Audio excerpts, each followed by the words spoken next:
400 affiliates across the continent and the world. I am so pleased to welcome to the Hugh Hewitt Show a Washington institution himself. Howard Mortman is the communication director of C-SPAN, and everybody in D.C. knows him, and everybody who watches C-SPAN knows him. He's got the best Twitter account because it's nonpartisan and completely comprehensive. And now he has done us all a favor by publishing this book. When Rabbis Bless Congress, the great American story of Jewish prayers on Capitol Hill. Howard Mortman, welcome. When Rabbis Bless Congress is wonderful. Congratulations. I'm going to ask you to tell us about how you came to write it first, because it's so comprehensive and it must have taken you years. 6 years, actually. You would answer that question first. Thank you. Incredibly kind. Thank you for mentioning C-SPAN in the introduction, because this is very much a result of me working at C-SPAN and watching Congress for a living, basically. And when you watch Congress every day, the House and the Senate, you kind of see things that interest you. And for some reason, I've always been interested in the opening prayer. The chaplain, every session of Congress opens with a prayer. They do the prayer before they even do the Pledge of Allegiance. So the whole institution, it just intrigued me conceptually. I'm Jewish, so on occasions when there is a guest chaplain and the guest chaplain is a rabbi, that's kind of where my story begins. That just kind of piqued my interest even more. This book is applicable to anybody. It is a rabbi-based book, but it's not a Jewish book. It's a book about Congress and the history of Congress.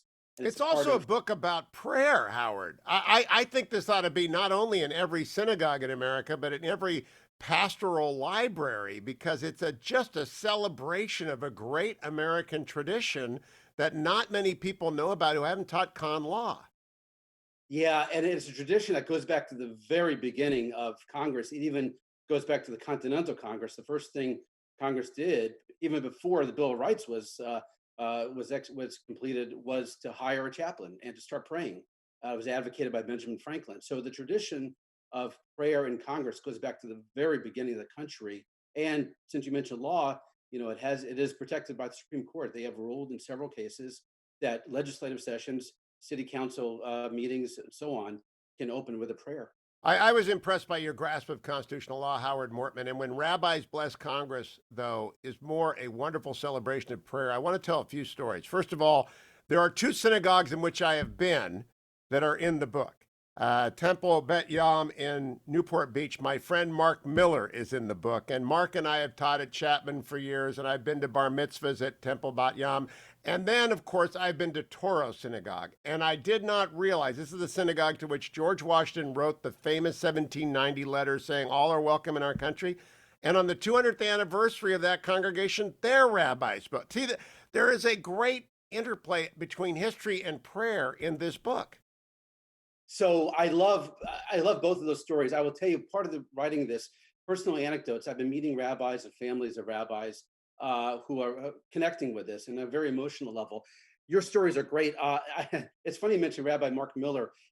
I'll connect myself to your story. When I grew up in Washington D.C., I belonged to Temple Micah in Washington.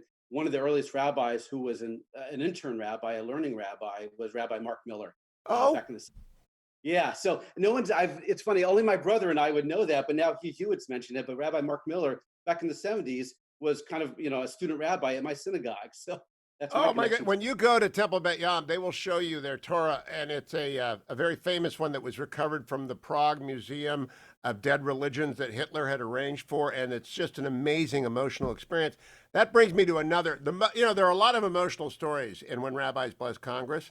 The most emotional to me, I think, is Jacob Schachter of New York offering the prayer on April 13th, 2000, because his father, Rabbi Herschel Schachter, rode through the gates of Buchenwald.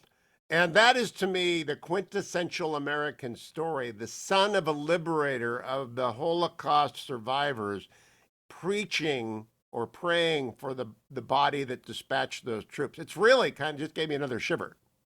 Yeah, you know what? What's really cool about these stories, and again, this is not my story. This is the story of the rabbis, who they are and what they said. The Holocaust connection in the book is just so rich and great detail, like what you just mentioned.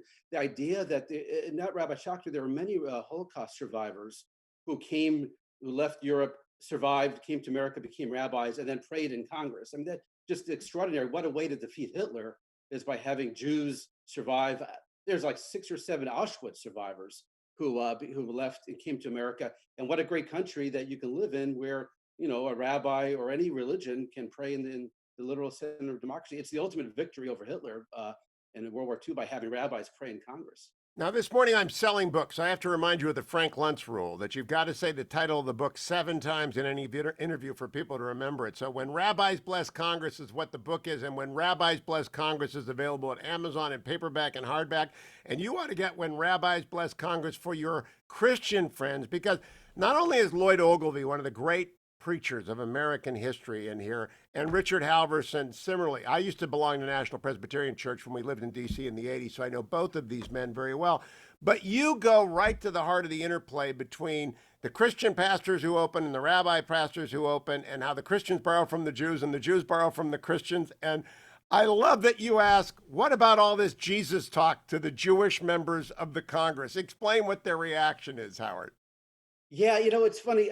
Well, first of all, the non-Jewish clergy, the Christians who pray, often cite Jewish scripture, the Old Testament, in their prayers. And likewise, it's kind of obvious this is not a Jewish nation. I mean, they're predominantly Christian. So when rabbis come up, sometimes they have had to invoke more general, even Christian concepts, such as recognizing Christmas or so on. It's for the Jewish members whom you would say, well, do I feel threatened by a non-Jewish prayer? It's kind of an accepted practice that these prayers are universal and they appeal to everybody. It's kind of in the rules of at least the house rules, that you're kind of praying to God, but you have to recognize that there are many people in the congregation, as it were, in the audience of Congress when they do it. I want to also point out what I really appreciate about When Rabbis Bless Congress. At the end, you connect how prayers have evolved to social media is now a component of every prayer, and the rabbis are aware of it. That's very sensitive to the changing nature of the prayer, Howard. Expand it, because people will get a history of the Congress along with a history of the prayers of the Congress and a history of media and how it's been reported in this book.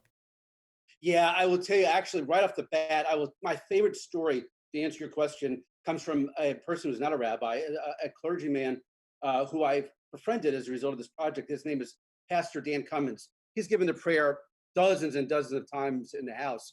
He told me, as a result of researching this, that even though the chamber might be empty, he knows he's speaking via video through C-SPAN and through the archived video to thousands of people. So that is just, the advent of video. C-SPAN began in '79. So therefore, all the prayers opening Congress began broadcasting on national television in '79. So the video itself is what drives, the phenomena, being more people being aware of these prayers. And then, more and more younger rabbis are tech savvy. They'll post it on Twitter. The members of Congress, again, you become a guest chaplain in Congress by having a member sponsor you. So a member of Congress or a senator who hosts a rabbi or another clergyman or woman will take their picture afterwards or celebrate. Or there was a rabbi from Cincinnati who, after prayed, Senator Portman sponsored him. They went out and danced the hora in front of the Congress. So they share social media. I can't stress how perfect a Christmas and Hanukkah present this is. And I want to go back, Howard Mortman. This is a scholarly book. I'm impressed with its thoroughness and its precision and how it celebrates American tolerance of all religious traditions. How long? You said 6 years, but how many hours? I mean, this is just comprehensive. So don't tell my family how many middle of the night, 2 a.m. Poring over congressional records sessions I did. I had two things. I had to go through a lot of C-SPAN video, but that starts in '79. So before that, I went through a heck of a lot of congressional records back to the 1860s, and I looked through every single prayer ever offered in Congress, looking for the rabbis. Now, the tricky part, you can't just search rabbi in congressional record because they're not often identified as rabbis. In the old days, they were called ministers or reverends. So you kind of have to go through everyone and see. I will have to mention my publisher, Academic Studies Press, is an academic publishing outfit. So yeah, I appreciate you saying it's an academic study. It kind of matches my publisher and what they were really after. The But it's research took 3 years, and the writing took about 3 years, and the mechanics of publishing. I want to stress it's a wonderful read. You'll fly through it, America. When Rabbis Bless Congress by the one and the only Howard Mortman. Howard, thank you for joining this morning. Good luck to you. Happy Hanukkah to you. And thank you for When Rabbis Bless Congress. Stay tuned, America. I'll be right back on The Hugh Hewitt Show.